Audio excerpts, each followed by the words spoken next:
फुले picture, उसमें आपने देखा कि वहाँ पर जो दलित वर्ग था उनका विवाह महात्मा फुले बोले मैं ही करा देता हूँ, तो खुद ही करा लिया। तो जो पुरोहित वर्ग था उसने मुकदमा करा, और मुकदमे में क्या बोला, मुकदमे में बोला ये तो हमारा एकाधिकार है, हमारी मोनोपोली है, ये तो हम कराते हैं। तो उनका ये कोई बात है, ये तो उसका व्यक्तिगत मामला है, दाढ़ी बनाने जैसा उन्होंने खुद कर लिया तो कर लिया, तुम काहे को बीच में आ रहे हो। तो आगे जो वो बात बोलते हो कितनी रोचक है, वो बोलते हैं ये हमारी रोजी रोटी है, तुम्हें खुद शादी करनी है तो कर लो, लेकिन दक्षिणा हमें भिजवा देना।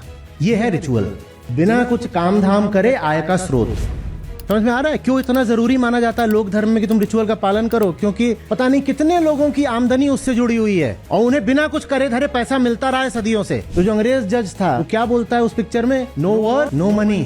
ये बात लेकिन हमें नहीं कभी समझ में आती कि उसने करा क्या है जिस बात का मैं इतना मोटा पैसा उसको दे रहा हूँ। उसने रिचुअल करी है, और ये करके हमने उस पैसा पाने वाले को भी बर्बाद कर दिया। क्योंकि अगर वो यूं ही बैठे बैठे जंतर मंतर करके पैसा कमा रहा है तो अपनी जिंदगी भी तो बर्बाद कर रहा है ना, वो कि नहीं कर रहा है। हमें धार्मिक होना है, अंधविश्वासी नहीं।